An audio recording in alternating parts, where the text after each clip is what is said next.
네, 안녕하세요. 민코노 윤준호입니다. 자, 6월 모평 치르느라 굉장히 고생 많으셨고요.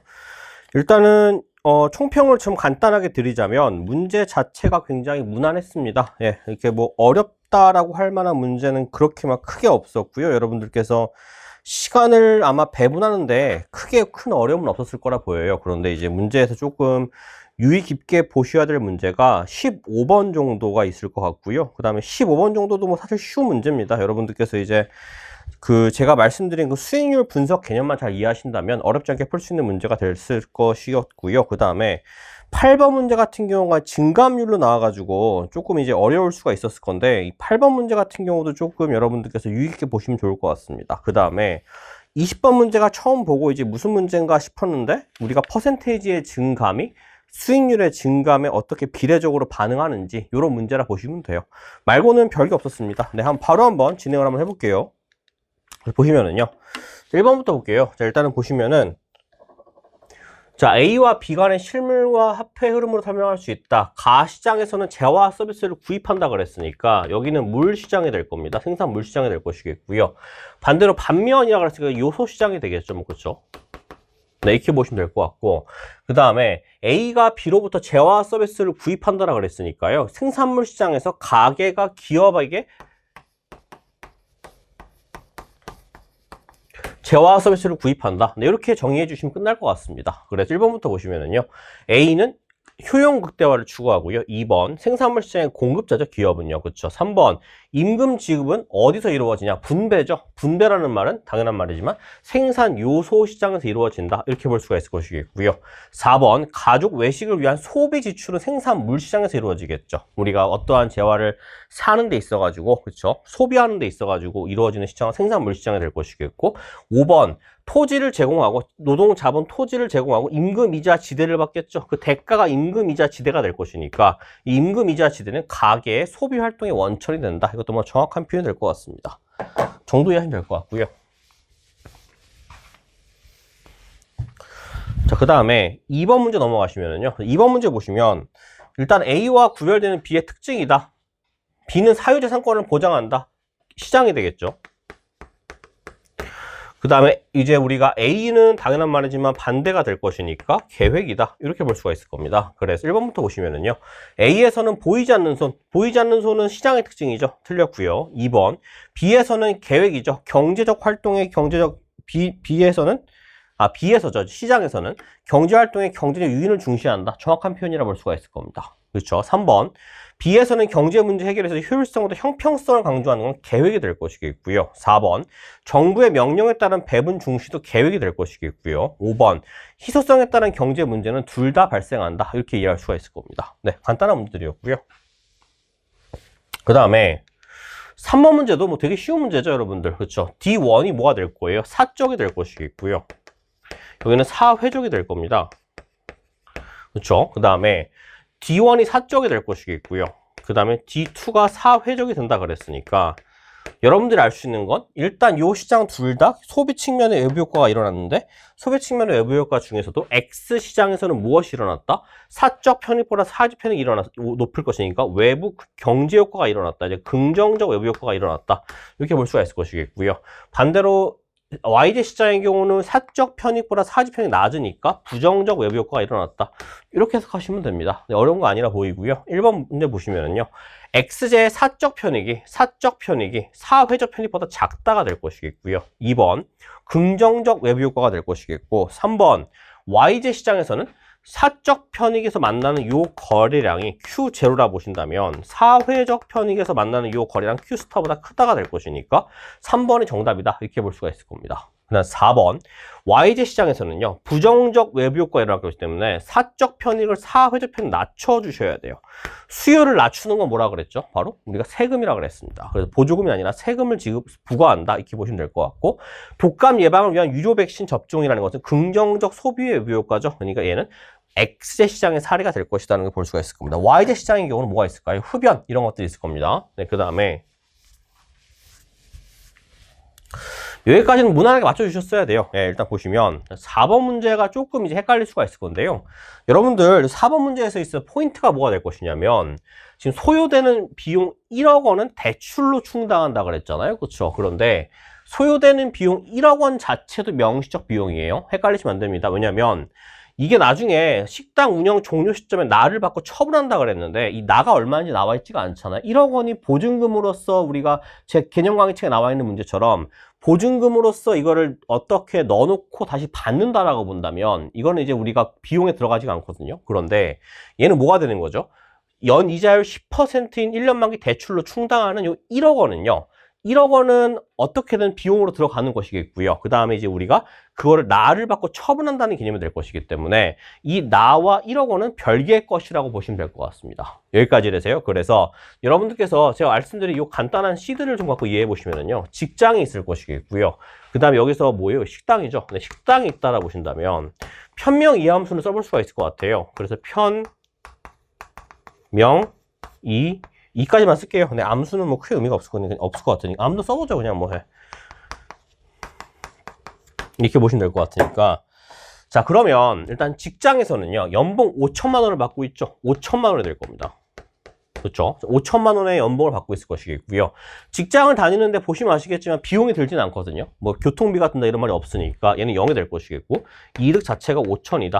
이렇게 이해할 수가 있을 겁니다. 여기까지는 뭐 어려운 거 없을 거라 보이는데 문제는 식당에 대한 게 문제가 되거든요. 근데 식당에는요, 어떻게 보시면 되냐면, 편익이라는 것이 벌어들이는 수입이 될 거잖아요. 그쵸? 그러니까, 연 매출 가, 있죠? 이 당연한 말이 수익이 되겠죠. 그쵸? 그 다음에, 운영 종료 시점에서 식당에 대한 회수 비용이 들게 될 것이, 회수 이익이 들게 될 것이, 이게 받게 될 것이니까, 이 가와 나를 더한 값이 뭐가 될 것이냐면, 바로 식당에 있어서의 편익이 될 겁니다. 이 말 이해되세요? 가장 중요한 내용인데. 그래서, 가는 당연히 편익이라 이해할 수가 있을 건데 여러분들이 나가 편익이냐는 거 헷갈릴 수가 있을 것 같은데요. 나라는 개념이 뭐가 될 것이냐면 식당 운영 종료 시점에 받고 처분한다는 개념이 될 것이니까 들어오는 수입이 될 것이겠거든요. 그러니까 식당 운영에 대해서 우리가 뭘 이해할 수가 있을 것이냐면 가 플러스 나가 뭐가 될 것이다? 바로 편익이 될 것이다. 이렇게 이해할 수가 있을 겁니다. 그 다음에 두 번째, 명시적 비용은 뭐가 될 것이냐? 이게 될 것인데요. 일단 보시면 식당 운영비 니은이 9천만 원이 발생한다 그랬잖아요. 그렇죠? 그래서 이 니은 9천만 원의 경우가 뭐가 될 것이냐면 식당 운영비로서 명시적 비용이 될 겁니다. 그 다음에가 문제인데 여기서 1억 원 있죠. 1억 원이 연 이자율 10%의 1년 만기 대출로 충당한다 그랬으니까 일단 1억도 우리가 들어가는 비용이 될 것이겠고요. 1억의 10%인 1년 만기 대출이니까 1천만 원만큼의 이자가 나올 거 아니에요. 그렇죠? 그래서 1천만 원만큼도 우리가 명시적 비용이라 이해할 수가 있는 겁니다. 여기까지 되세요. 자, 그래서 얘를 총 계산하시면 2억이 나와요. 네, 그래서 명시적 비용이 2억이 됩니다. 그래서 이익은 가 플러스 나에다가 2억을 빼주신 값이 될 것이겠고 그 다음에 여러분들이 뭘 판단할 수 있냐면 얘가 이렇게 크로스로 들어가서 이걸 빼주시면 이게 나오고 이거 빼주시면 이게 나온다. 이렇게 이해할 수가 있다는 게 포인트가 됩니다. 네, 이렇게 보시면 돼요. 그러면 해석을 좀 해보시면은요. 1번부터 볼게요. 자, 기업과 니은은 식당 운영에 대한 암묵적 비용에 해당한다 그랬는데 일단 제가 기억 니은을 안 썼는데 얘가 니은이 되죠. 그렇죠? 얘가 기억이 되죠. 그렇죠? 여러분 이해되세요? 자, 그러면 이 기억이잖아요. 그렇죠? 이 기억이 또 여기로 들어가잖아요. 그렇죠? 그래서 식당 운영에 대한 암묵적 비용은 기억이 됩니다. 여기까지 이해되세요? 그런데 니은은 명시적 비용이 되겠죠. 그래서 기억번은 틀렸습니다. 니은번. 디귿으로 인해 발생하는 이자는 식당 운영에 대한 명시적 비용에 포함된다. 자, 보세요. 1,000만 원이라는 이자가 발생한다 그랬죠. 이게 어디에 포함된다고요? 식당 운영에 따른 명시적 비용에 해당한다고요. 그렇죠? 네, 그러니까 니은번은 맞고요. 3번. 가가 2억이고 얘가 2억이라고 한번 해볼게요. 2억이고요. 그 다음에 나가 6천만 원이다 라고 하신다면 그쵸? 자, 그러면 얘가 2억 6천이 되거든요. 편익이. 2억 6천이 되니까 얘가 얼마가 되겠어요? 6천이 되겠죠? 까지 되세요? 다시 한번. 가가 2억, 나가 6천이니까 얘는 2억 6천이 될 겁니다. 2억 6천에서 2억을 빼시면 6천만 원 나오거든요. 그럼 6천만 원이라는 값이 뭐가 되는 거예요? 회계학적 이익이 되는 겁니다.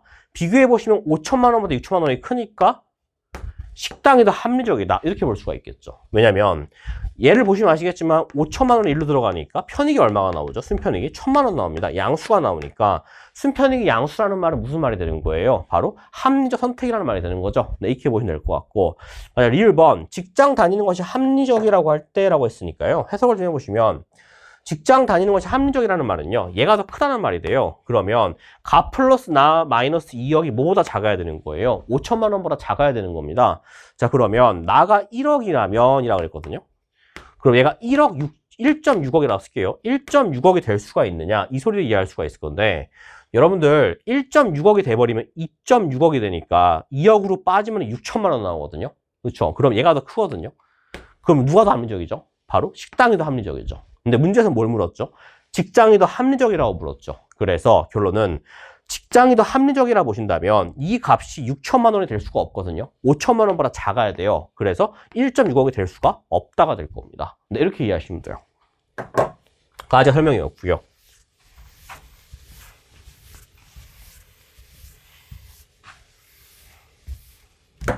그 다음에 5번도 뭐 되게 쉬운 문제죠. 네, 이것도 뭐 간단한 문제인데 일단 우리가 AD, AS 곡선 이렇게 한번 그려보시면은요.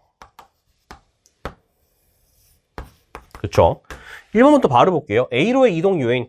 이제 AS가 좌측으로 이동한 거죠. AS 좌측 이동 요인은 스태그플레이션 될 것이겠고요. 민간 소비 증가는 B로 이동하는 요인이 되겠죠. 그렇죠. AD 곡선이 우측 이동하는 게 될 겁니다. 2번 B로의 이동에서 스태그플레이션 아니죠. A로의 이동이 스태그플레이션 될 것이겠고요. 3번 C와 달리 A로의 이동은 화폐 구매력 증가. 화폐 구매력 증가는 물가 하락이죠. 그렇죠. 거꾸로 간다 그랬잖아요. 그렇죠. 그래서 C의 경우는 물가 하락이니까 화폐 구매력 증가. A는 뭐가 될 것이니까 물가 상승이니까 화폐 구매력 하락이 될 겁니다. 거꾸로 써 있죠.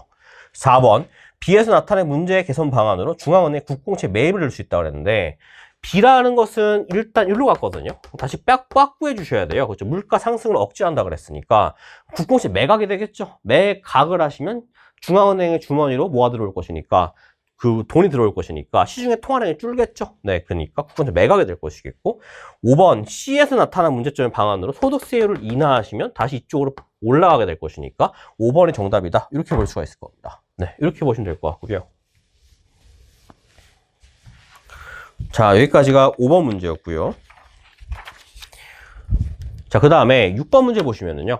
얘도 우리가 배웠던 피셔 방정식 있죠? 그거 써주시면 돼요. 네, 그래서 T년부터 T 플러스 2년까지라 그랬으니까 명목 이자율을 써보시고요. 그 다음 물가 상승률 파이라고 쓸게요. 실질 이자율을 써주신다면 이렇게 빼시면 이게 나오겠죠. 그렇죠. 이거 한번 써주시면 되는데 그러면 결론지가 T년이고요. T 플러스 1년이고요. T 플러스 2년이다. 이렇게 볼 수가 있을 것이겠고 물가 상승률은 3, 4, 3이라 그랬으니까 3, 4, 3 이렇게 한번 써보시면 될 것 같고 실질 이자율은 마이너스 1%, 마이너스 2%, 마이너스 1%가 될 것이니까 여러분들이 명목 이자율만 채워넣으시면 돼요. 계산하시면 셋 다 2%가 될 겁니다.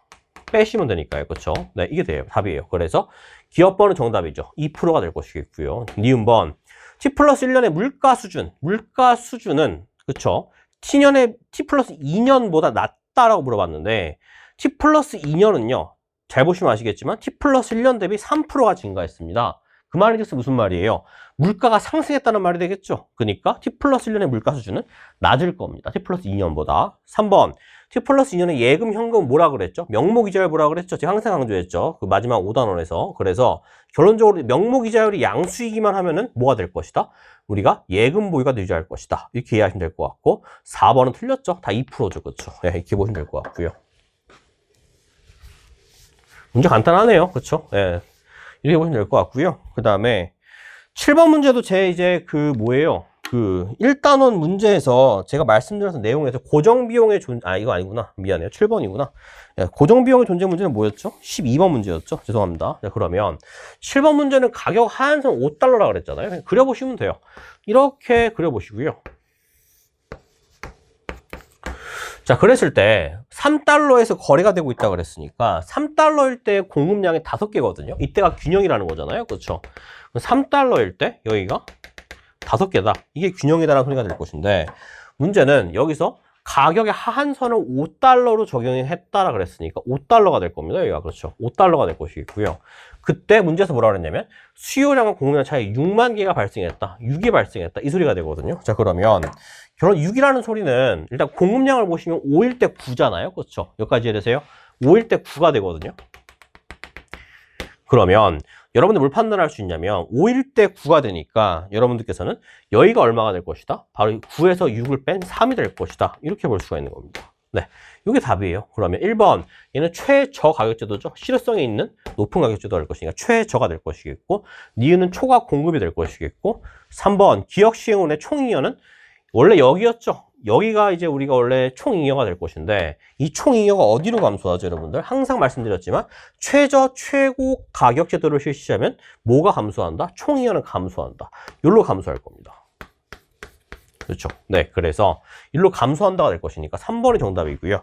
4번 기억 시행으로 인해 시장 거래량은 4만 개 증가한다 그랬는데, 여기서 일로 가니까 여기가 균형점이죠. 여기가 시장 거래점이죠. 그러니까 2개 감소한다. 2만 개 감소한다 될 것이겠고, 판매 수입의 경우는 3 곱하기 5니까 15, 5 곱하기 3이니까 둘 다 15가 돼요. 우연히도 판매 수입은 일치하게 됩니다. 예, 그래서 틀렸다가 될 것이겠고, 그 다음에 8번 문제 보시면은요, 이 문제가 조금 헷갈릴 수가 있는데요.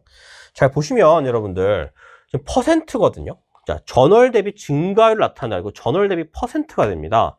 자, 그럼 한번 해석을 좀 해보죠. 일단 뭐 기업번이야 뭐 재산소득이 되겠죠. 이거 어려운 거 아니라 보이는데, 2번부터가 좀 포인트인데요. 소비 지출이 5월이 가장 크다라 그랬거든요. 그런데 5월의 경우는 소비 지출이라 그랬으니까, 소비 지출은 우리가 지금 현재 3가지 케이스가 나와 있는데, 이 중에 생활비만이 소비 지출이거든요.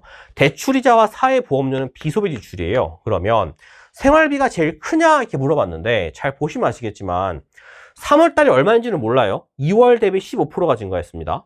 근데 4월 달은 어떻게 됐죠? 3월 대비 5%가 증가했거든요. 여기까지 되세요. 그러니까 3월과 4월을 비교하시면 4월이 더 큽니다. 여기까지 해야 돼요. 그런데 5월의 경우는 감소했죠. 그러니까 소비 지출의 경우는 4월에서 5월로 넘어갈 때 감소했기 때문에 5월이 가장 크다는 말은 틀렸어요. 왜냐하면 4월이 더 큽니다. 까지 되세요? 네, 이렇게 보시면 될 것 같고, 2번의 경우는 5월이 가장 크다는 말에 참 거짓만 따져주시면 되니까, 일단 5월의 경우가 제일 크다는 말에 틀렸으니까 넘어가시면 됩니다.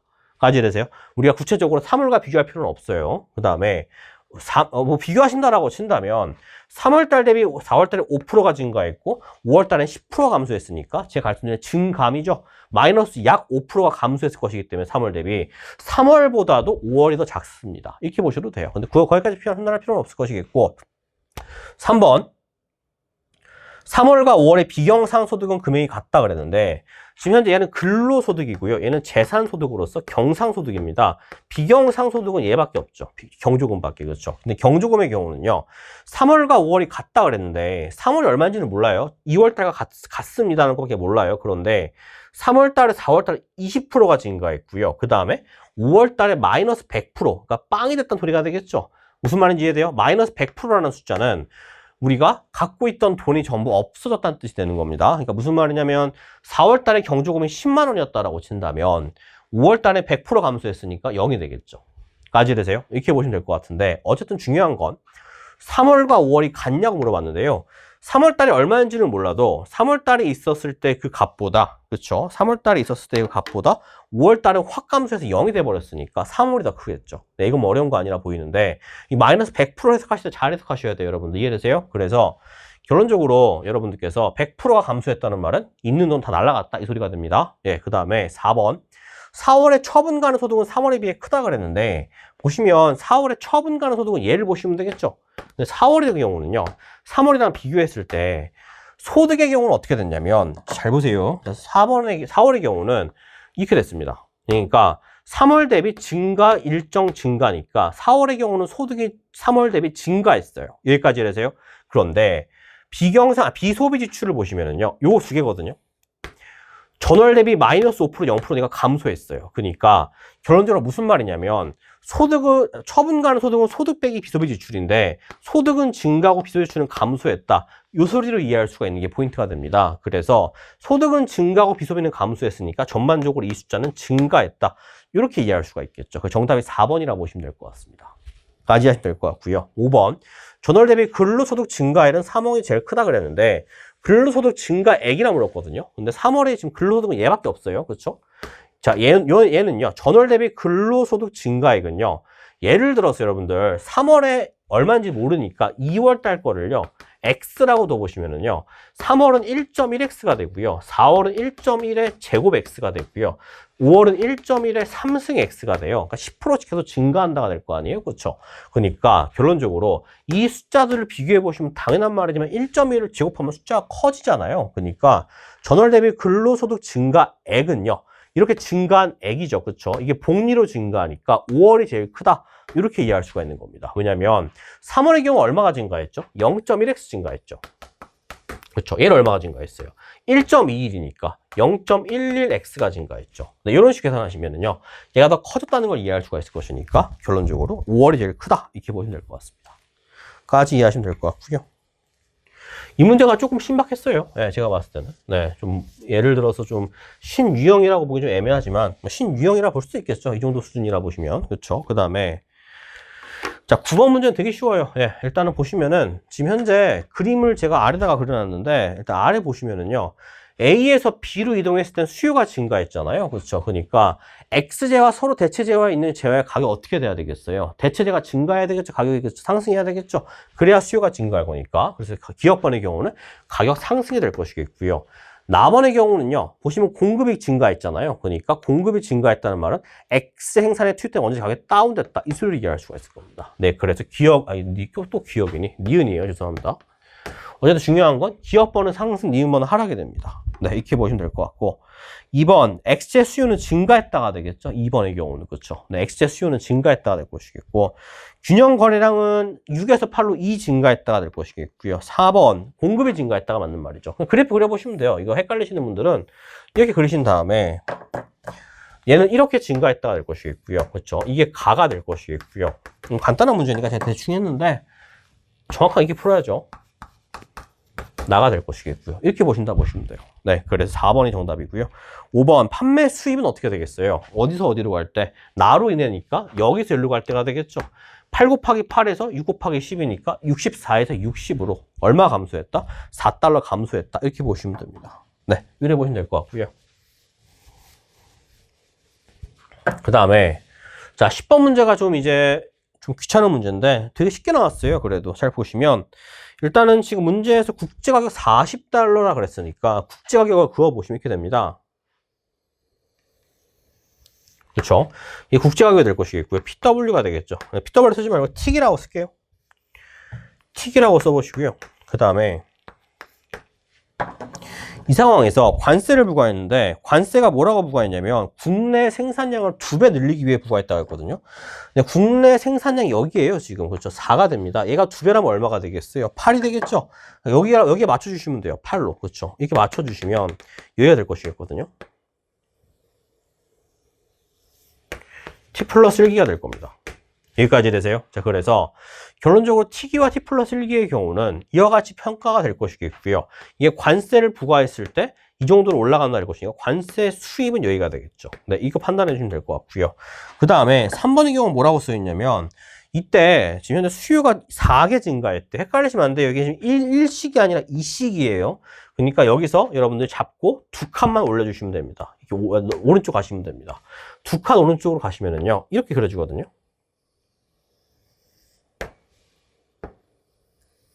여기까지 되세요? 자, 그러면 그때는 우리가 이 공급과 수요가 만나면 여기가 될 것이겠고요. 여기가 이제 국내 수요량이 될 것이겠고 이렇게 그려지는 게 관세 수입이 될 겁니다. 네, 이렇게 보시면 되겠죠. 이게 바로 뭐가 될 것이다? T 플러스 2기가 될 것이다. 자, 그러면 1번부터 바로 볼게요. T기의 국내 소비량은 10개이다 라고 물어봤는데 잘 보시면 T기의 국내 소비량은요.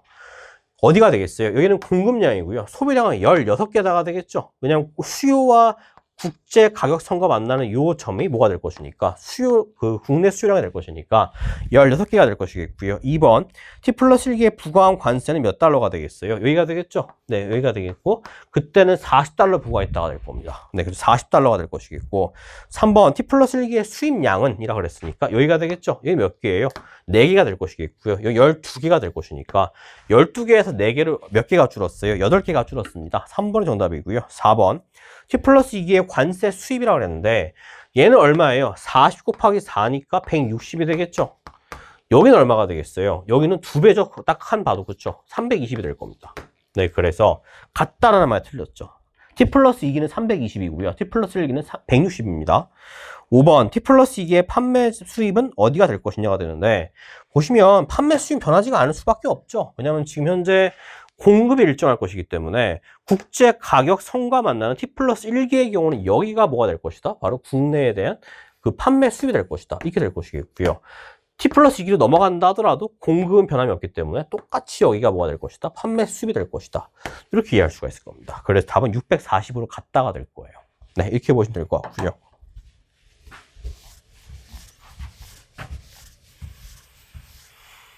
자, 그 다음에 10번까지였고요.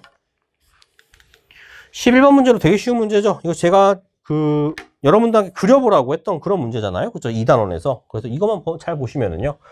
당연한 말에 세금부가 있으니까 올라갈 거 아니에요. 세금부가 후가 되고 세금부가 전이 되겠죠. 여기까지 하시면 될 것 같고. 2달러의 조달부가 있으니까 요 길이가 얼마가 되겠어요? 2달러가 되겠죠. 왜 냈는지 모르겠는데 기본만 알면 풀 수 있는 문제죠.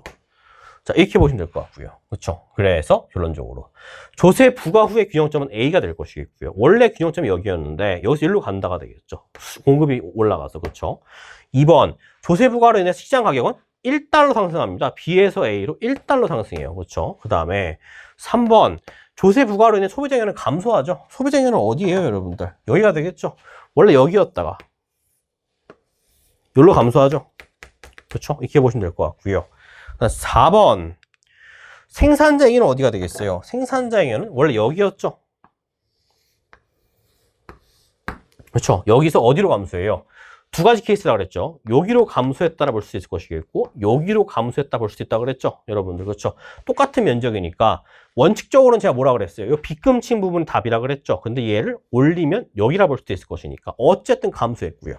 5번 조세 수입은 여기가 됩니다. 그러니까 2 곱하기 40이니까 80이 되겠죠. 답은 5번이 될 겁니다. 여기까지 보시면 될 것 같고요. 그 다음에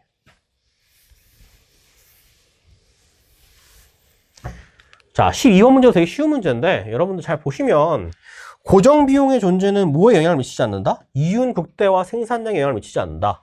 자, 일단 여러분들께서 잘 보시면 A기업이 X제를 1개씩 5개까지 생산할 수 있고 생산된 X제는 전량 판매되며 X제 1개일 때는 이윤이 100달러라고 그랬으니까 현재 500달러짜리를 1개를 팔았을 때 이게 판매 수입이 될 거 아니에요? 그렇죠. 그런데 노동당 임금이 100달러니까 지금 생산량 1개일 때 노동당 틈이 1개잖아요. 곱하기 1 될 것이고 기억을 빼시면 얼마가 나와야 된다? 100이 나와야 된다. 이걸 바탕으로 기억을 구할 수가 있겠죠? 네, 기억은 300이 될 겁니다. 네, 이렇게 보시면 될 것 같고요. 2번 판매 수입은 당연한 말이 많이 팔수록 올라가겠죠. 500, 1000, 1500, 2000, 2500 여기가 될 것이겠고요. 2번은 틀렸죠. 5개가 될 것이겠고 3번 1개씩 증가할 때마다 추가적으로 발생하는 비용을 계산하실 때 여러분들 얘는 어차피 300달러로 일정하잖아요. 얘만 보시면 되죠. 3이고요. 1이고요. 4고요. 그러니까 지금 일단 곱하기 100만 하시면 되는 거 아니에요. 그렇죠? 네, 이렇게 보시면 됩니다. 그래서 추가적으로 발생하는 비용은 지속적으로 증가한다가 될 겁니다. 그렇죠? 1, 3, 4, 6, 7, 100, 300, 400, 600, 700. 그렇죠? 4번 생산량이 5개일 때 총 비용은 판매 수입보다 크다고 그랬는데 이거 계산해 보시면 되겠죠? 보시면 아시겠지만 5개라 보신다라고 친다면 총 2,500이 수입이 될 것인데 곱하기 5 하시면요. 그렇죠? 근데 20일이니까 100 하시면 2,100이 될 것이겠고 우리가 300이라는 생산량 고정 비용을 빼시면 100이 나올 겁니다. 그러니까 이게 양수기 때문에 틀렸죠. 4번은 틀렸습니다. 총 비용은 판매 수입보다 작아요. 까지 되세요? 5번이 정답이죠. 이윤 극대화 생산량은 3개다 이 소리가 되는데 당연한 말이지만 현재 가격 그 개념 강의 책에 똑같은 문제죠. 500달러라고 그랬으니까 고정 비용의 존재는 이윤 극대화 생산량에 영향을 못 미친다면서요. 그러면 100, 300, 400 여기까지 생산하고 600이 되는 순간 스톱하시면 여기가 되겠죠. 왜냐면 당연한 말이지만 3개에서 4개로 갈 때 600만큼의 비용이 증가하는데 500밖에 수입이 안 들어오잖아요. 멈추는 게 맞겠죠. 네, 이게 답이라고 보시면 돼요. 3개가 될 겁니다. 정도 이해하시면 될 것 같고요. 되게 전형적인 문제였어요. 사실 좀 올드한 문제였는데 예, 이게 지금 제가 개념 강의 책에다 뺄까 말까 했던 그런 문제였는데 워낙 그 풀이 방법이 명쾌하기 때문에 이렇게 보시면 될 것 같습니다. 13번 문제는 이거 숫자 끼워 맞춰주시면 돼요. 잘 보시면 일단은 문제에서 뭐라 그랬냐면, 자, 고용률이 나와 있는데 아무것도 안 나와 있거든요. 취업자 수만 나와 있는데, 여러분들 얘는요, 일단은 15세 이상 인구를 정의하신 다음에 이 밑에다가 취실비라고 적어 보시면 돼요.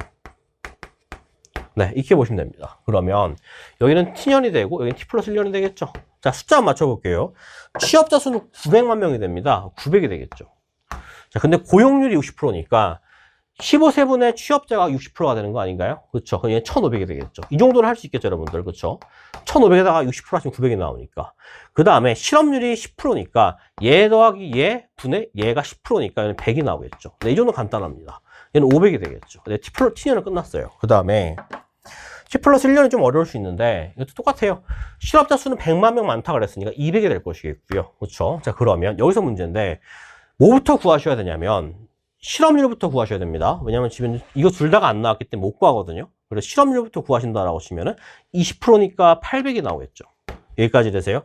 800 플러스 200분의 200이 20%가 될 것이니까 이런 숫자적인 센스를 좀 갖춰주시면 좋을 것 같고요. 그 다음에 고용률은 50%니까 이것분의 이거 50%가 1600이 되겠죠.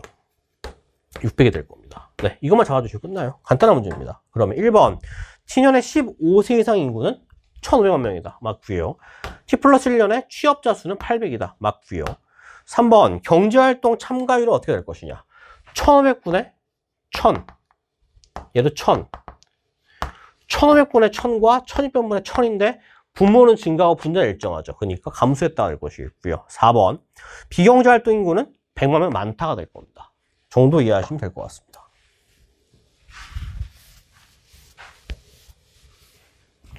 그 다음에 14번 문제가 이 문제도 조금 머리 쓰는 문제죠. 네, 일단 보시면 A기업은 X제를 생산하고요. B기업은 Y제를 생산하고요. C기업은 Z제를 생산합니다. 자, 그런데 문제는 뭐냐면 X제는 전량 중간 재료만 사용이 돼요. 이렇게 중간 재료만 사용이 됩니다. 여기까지 되세요. 그 다음에 을국은 수출하는 게 없어요. 예, 그냥 받기만 합니다. 예, 그래서 여러분들께서 알 수 있는 것은 이렇게 받기만 하는 을국에 대해서 일단 뭐부터 이해할 수가 있을 것이냐면 여러분들 비기업에 뭐가 나와 있죠? 이윤이 나와 있잖아요. 이윤은 무슨 뜻이죠? 총수입 빼기 총비용이거든요. 총수입이 나와 있거든요. 판매 수입 100으로. 그렇죠. 그런데 제가 고난도 백제도를 할 때도 말씀드리겠지만 기출문제나 개념 강의 때도 한 말씀을 드렸죠. 총비용의 정의가 뭐예요? 임금이자 지대 플러스 중간재 비용이잖아요. 그렇죠? 그래 이것만 이해하시면 됩니다. 중간재 비용이 임금밖에 없기 때문에 여러분들께서 알 수 있는 것은 이 100이라는 숫자 있잖아요. 100이라는 숫자. 그렇죠? 여기서 뭘 빼시면 80을 빼시면 20이 나오는데 그래서 여러분들 여기 밑에다가 뭘 쓸 수가 있냐면 여기다가 임금이 있으니까 맞죠? 예, 중간재 비용이라 쓰시면은요. 그렇죠? 잘 보세요.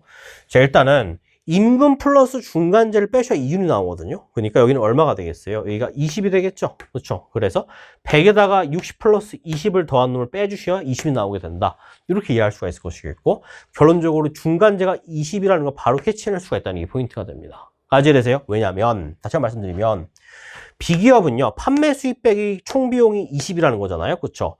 판매 수입 빼기 총비용이 20이라는 거잖아요. 그렇죠? 총비용이라는 게 뭐예요? 임금과 중간재 합이잖아요. 임금이 60으로 나와 있잖아요. 그러니까 중간재를 끼워 맞출 수가 있겠죠. 네, 20이라는 소리가 됩니다. 그 다음에 여기 얼마가 되겠어요? 80에서 얼마를 빼줘야 10이 나와요? 40이 될 겁니다. 자, 이게 무슨 말이냐면 중간재 비용이 20과 40이 들어갔다 할 것이기 때문에 여기가 20만큼 준 거고 40만큼 준 거다.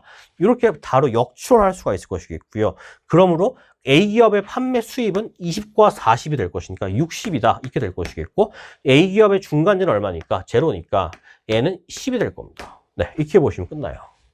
까지 되세요? 네, 이렇게 보시면 끝나고요. 그 다음에 1, 2번 틀렸고요. 3번 B기업의 중간재 비용은 80억 달러이다 그랬는데 B기업의 중간재 비용은 20억 달러가 되겠죠. 그렇죠. 여기까지 이해하시면 될 것 같고 4번 을국의 순수출은 아까 뭐라 그랬죠? 받기만 했다 그랬잖아요. 마이너스가 되겠죠. 중간재로 받은 40밖에 없습니다. 마이너스 40억 달러가 될 것이겠고 5번 GDP는 뭐예요? 부가가치 합이죠. 그렇죠? 여러분들 아니면 판매 수입 빼기 중간재가 부가가치잖아요. 그렇죠? 그러니까 얘는 판매 수입 빼기 중간재가 부가가치라는 말만 이용하신다라고 하신다면 60에서 0을 빼시면 60이 나오고요. 100에서 20 빼시면 80이 나옵니다. 자, 빨간색으로 쓴 요놈이 뭐가 되는 거죠? 부가가치가 되는 겁니다. 그 다음에 80에서 40 빼시면 40이 나옵니다. 그래서 갑부의 경우는 140이 되고 을국은 40이 되니까 100만큼 차이 나는 게 맞죠? 까지 해서 5번이 정답이라고 보시면 돼요. 까지 하시면 될 것 같고요.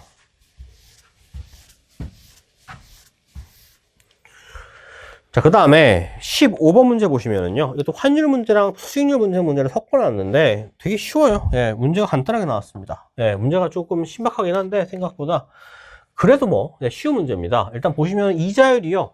얘는 원화, 얘는 달러화, 얘는 엔화가 나오죠. 자, 그런데 문제에서는요. 달러화 표시 수익률 이런 거 물은 거 아니고요. 원화 표시 수익률을 물었기 때문에 1번부터 볼게요. 기업번.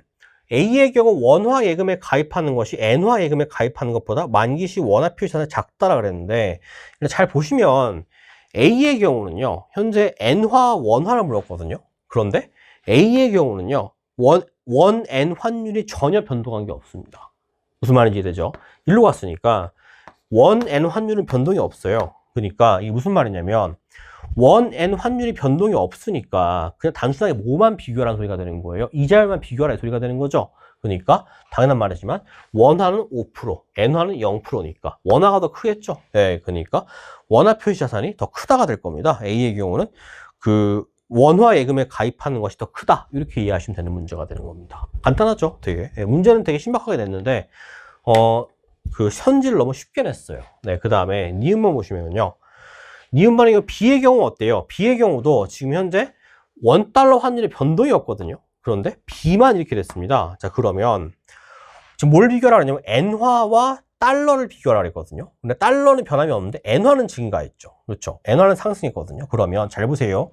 여러분들께서 어떻게 볼 수가 있을 것이냐면 현재 원화 표시 자산이 같냐라고 물어봤는데요. B의 경우 있죠. B의 경우. 그렇죠? B의 경우는 현재 원-엔 환율이 10% 상승했습니다.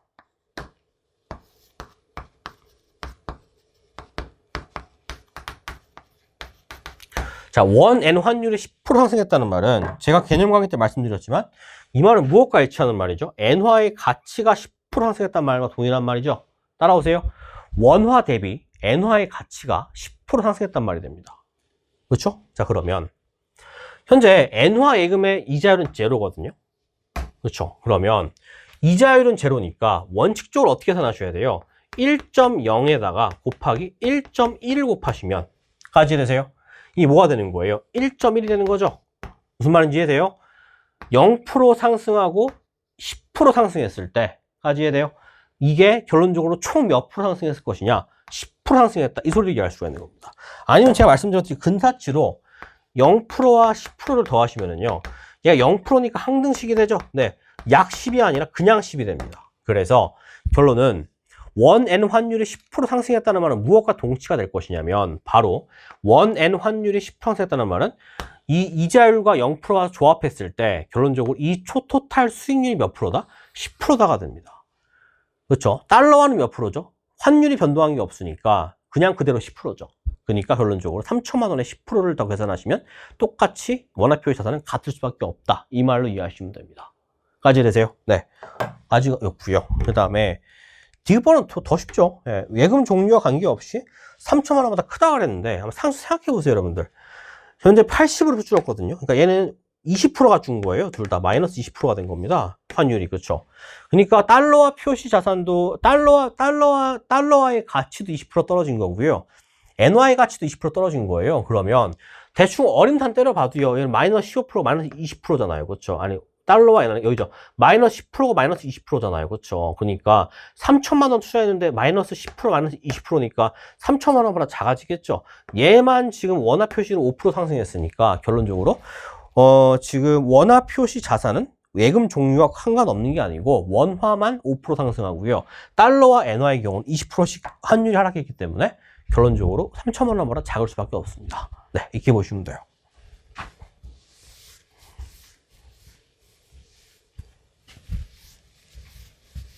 생각보다 해설이 길어지네요. 그 다음에 16번 문제 보시면 되게 쉽죠. 네, 그래서 여러분들께서 네모가 실쥐가 되고요. 동그라미가 명쥐가 되는데 개념만 이해하시면 맞을 수 있는 문제죠. T년의 물가 수준은 T년의 물가 수준 여기죠. 실지분의 명쥐인데 실지분의 명쥐가 100보다 크잖아요. 기준연도는 100이죠. 크다가 될 겁니다. 틀렸고요. T 플러스 1년은 100이죠. 정답이죠. 디귿번 경제 성장률은 실질 GDP가 지속적으로 상승하기 때문에 양이죠. 틀렸고요. 4번 물가 상승률은 100에서 100보다 작아지죠. 왜냐하면 GDP 디플레이트의 정의가 뭐예요? 실지분의 명지죠. 근데 실지가 더 크잖아요. T 플러스 2년의 경우는. 그러니까 100보다 작죠. 그러니까 음액값을 간다는 표현이 맞습니다. 답은 니은이 될 것이고요. 그 다음에 17번 이건 뭐 더 쉽죠. 네, 그래서 여러분들이 이것만 이해하시면 돼요. 수요량에 대한 공급량이 B가 될 것이기 때문에 그 값이 1이면 균형이 되고요. 그 값이 1.5라 보시면 뭐가 되겠어요? 공급량이 더 크단 말이 되겠죠. 얘는 초과 공급이란 말이 되고요. 얘는 초과 수요, 1보다 작으니까 이것만 이해하시면 돼요. 자, 그래서 여러분들께서 이렇게 수요와 공급이 나와 있다고 가정을 했을 때 P1의 경우는 대충 어디에 작도가 될 것이냐면 초과 수요니까 여기 좀 작도가 될 것이겠고요. P2는 여기 좀 작도가 될 겁니다. 여기까지 되세요? 자, 그래서 얘가 초과 수요가 되고 얘가 초과 공급이 된다. 이 소리를 이해할 수가 있다는 게 포인트가 됩니다. 자, 그러면 P1은 초과 수요죠. 그렇죠? 네, 정답이네요. 네, 2번. P2에서는 가격 하락 압력이 발생할 것이겠고요. 3번 P1에서의 공급량 어디예요? 여기죠. P2에서의 공급량 여기죠. P2가 더 크네요. 그렇죠? 4번 균형 가격은 여기가 될 것이니까 P1보다 높다가 될 것이겠고 5번 균형 거래량은 P2에서의 수요량보다 작다라 그랬는데 균형 거래량이 여기라고 보신다면 P2에서의 수요량이 여기가 될 것이니까 더 크다가 될 겁니다. 까지 이해되세요?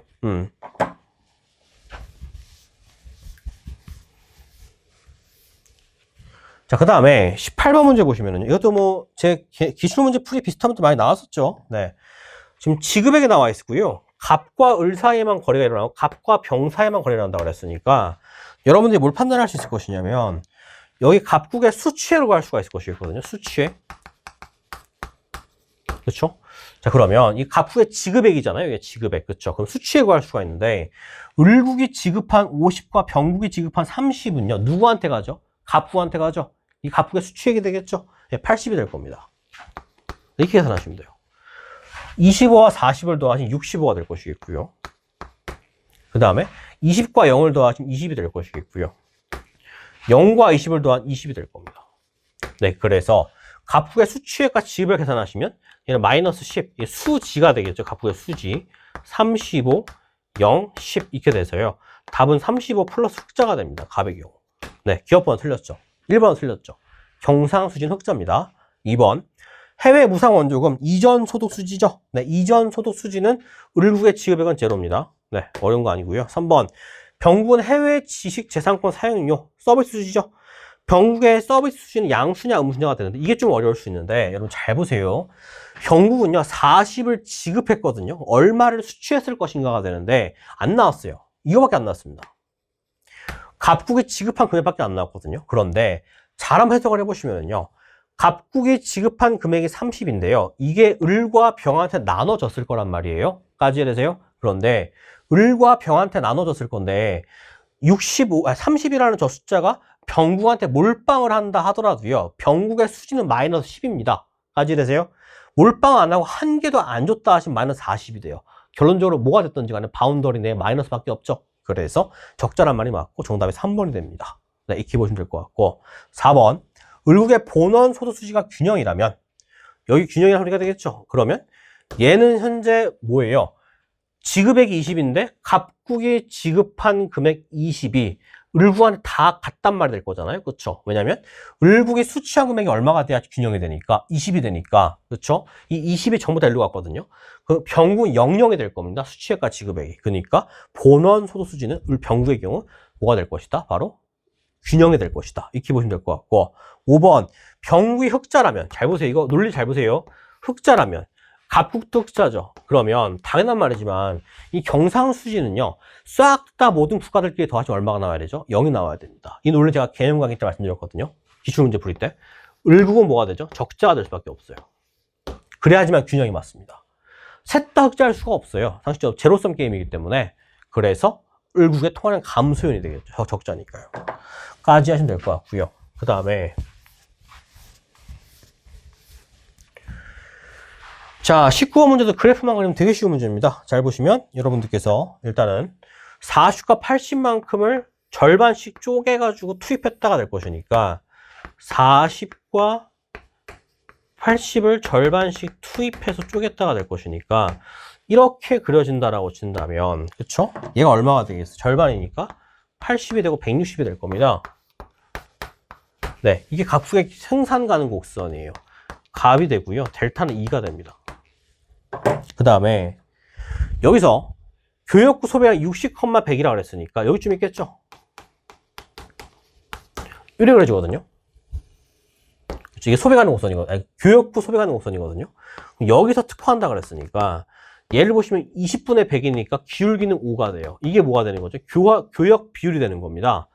자, 그러면 여러분들 뭘 유추할 수가 있을 것이냐면 을구를 유추할 수 있을 건데요. 을구는요, 어떻게 그려질 수가 있을 것이냐면 을구의 경우는 당연한 말이지만 YG에 특화할 것이겠고요. 이 기울기는 5보다 가팔라야 되겠죠. 왜냐하면 현재 이 분홍색이 뭐가 될 것이니까 교역 조건이 될 것이니까 이 교역 조건의 델타가 5잖아요. 얘보다 가팔라야 되겠죠. 까지 되세요? 이것만 그리면 끝나요. 그래서 결론적으로 여러분들이 알 수 있는 건 갑국은 현재 기울기가 2고요. 교역 조건은 1대 5고요. 을국은 1대 5보다 가파르다. 이거가 포인트가 됩니다. 그래서 1번 갑국의 X제 최대 생산 가능량은 80기가 될 것이겠고요. 2번 갑국의 X제 생산의 기회비용은 2개가 됩니다. 네, 그렇죠. 2번 정답이고요. 3번. 자, 3번이 좀 헷갈렸을 텐데요. 을국의 Y제 한 개 생산의 기회비용은 5분의 1기보다 크다가 아니라 작다가 되겠죠. 왜냐면 이게 현재 뭐가 되는 거예요? X제 한 개당 Y제 생산의 기회비용이잖아요. 그렇죠? 그렇죠. X제 한 개 생산의 기회비용이잖아요. 그러니까 Y제 한 개 생산의 기회비용이라고 하시면 5분의 1이 될 겁니다. 그렇죠. 그러니까 5분의 1보다 작다가 된다는 게 포인트가 돼요. 역수를 취하신다라고 본다면. 걔는 이해되세요? 그래서 델타가 5보다 크니까 역델타, 그러니까 한마디 기울기의 역수는요, 5의 역수보다 작아야 되겠죠. 거꾸로 가야 되니까. 만약에 6이라고 보시면 6분의 1 나오잖아요. 작잖아요. 그쵸? 이 말 이해돼요? 그래서 결론적으로 6이라고 보시면 6분의 1 나올 거니까 어쨌든 작다가 됩니다. 3번은 틀렸고요. 4번 교역비율은 1대 5가 되겠죠. 그렇죠? 5번 을국의 YJ 한개 소비의 기회비용은 YJ의 비교회가 있으니까 증가하겠죠. 네, 이렇게 보시면 됩니다. 네, 그래서 어떠한 재화의 비교회가 있으면 그 재화에 대해서 소비의 기회비용은 증가한다. 네, 말씀드린 적 있었고요. 자, 마지막 문제 풀고 마무리할게요. 자, 일단 보시면 일단 이 문제가 좀 헷갈릴 수가 있었을 텐데 잘 보세요. 지금 문제에서 뭐라 그랬냐면 T 시점과 T 플러스 1 시점 간의 구성 비율 변화는 갑이 보유한 금융상품에 서로 다른 뭔 소린가 했거든요. 맨 처음에. 예, 뭔 개소린가 했는데 수익률에 의해서 나타났다는 말은 무슨 말이냐면요. T 시점과 T 플러스 1 시점에 새로 돈을 투입하지가 않았다는 뜻이 되는 겁니다. 까지 이해되세요? 새로 돈을 투입한 게 아니라 얘들 스스로가 불었다가 되는 거예요. 불어가지고 얘들이 불어서 그 비율이 변했다 이 소리가 되는 거거든요. 까지 이해되세요? 그러면 일단 잘 보시면 A는 A는 증가했고요. B는 감소했고요. C는 증가했고요. D는 감소했습니다.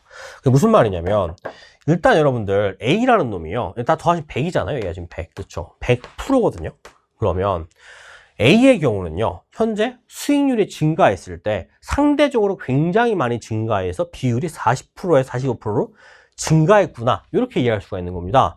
근데 문제는 뭐래요? 다 증가했대요. 어디 갔니? 수익률은 모두 양의 값이라고 그랬죠. 다 증가하긴 증가했는데 그 퍼센테이지의 비율이요. 40%짜리가 45%가 됐으니까 얘는 굉장히 많이 증가한 거고요.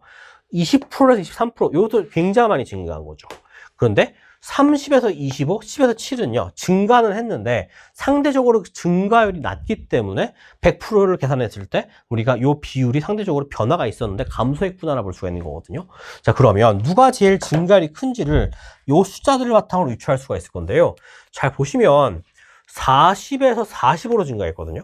그럼 40분의 5가 증가한 거 8분의 1이 증가한 겁니다. 까지 이해되세요?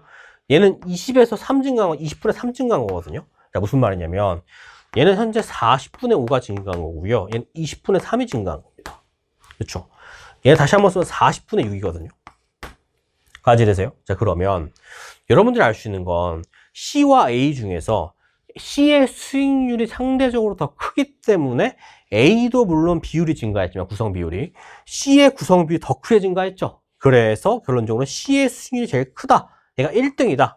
얘는 2등이다. 이렇게 볼 수가 있는 겁니다. 여기까지 되세요? 그 다음에 3번부터 보시면은요. 현재 B의 경우는 얼마가 돼요? 30분의 마이너스 5가 되는 거죠. 그 다음에 D는 10분의 마이너스 3이 되는 거죠. 얘 계산하시면 30분의 마이너스 9거든요.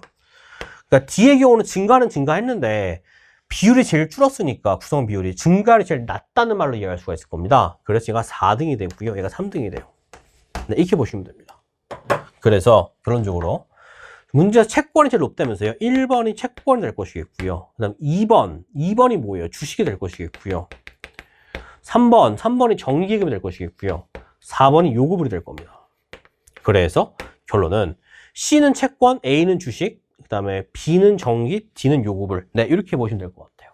네, 끝났습니다. 그래서 1번, A는 만기가 있는 틀렸죠? 주식은 만기 없어요. 그 다음에 2번, 채권에 비해, 정기 예금에 비해서 주식이 안정성이 높다. 예, 헛소리고요. 3번, C와 D는 예금자 보호제도. 아니죠. 채권은 예금자 보호제도 아닙니다. 4번, 시세 차익은 주식과 채권이죠. A와 C입니다. 높아졌다. 정답이고요. 5번, 주주로서의 지위 주식입니다. 예, 낮아졌으니까 높아졌죠. 예. 여기까지 진행하겠습니다. 예, 여러분들. 그리고, 제가 이제 조만간 고난도 백제를 오픈할 예정이니까요. 좀 문제가 많이 어렵습니다. 예, 한번 잘 풀어보시고, 예, 한번 피드백을 잘 해주시면은, 여러분들 9월달, 제 생각에는, 수능은 더 어려울 겁니다. 이것보다 더 어려울 거니까, 여러분들 좀 이렇게 잘 봤다 하더라도, 좀 뭔가 긴장의 끈 놓지 마시고요. 못 봤다 하더라도 사탐이니까 시간 얼마 많이 남았잖아요. 아직 5개월 남았잖아요. 그렇죠. 그러니까 여러분들 너무 걱정하지 마시고 잘 따라오시면 될 것 같습니다. 네, 고생 많으셨습니다.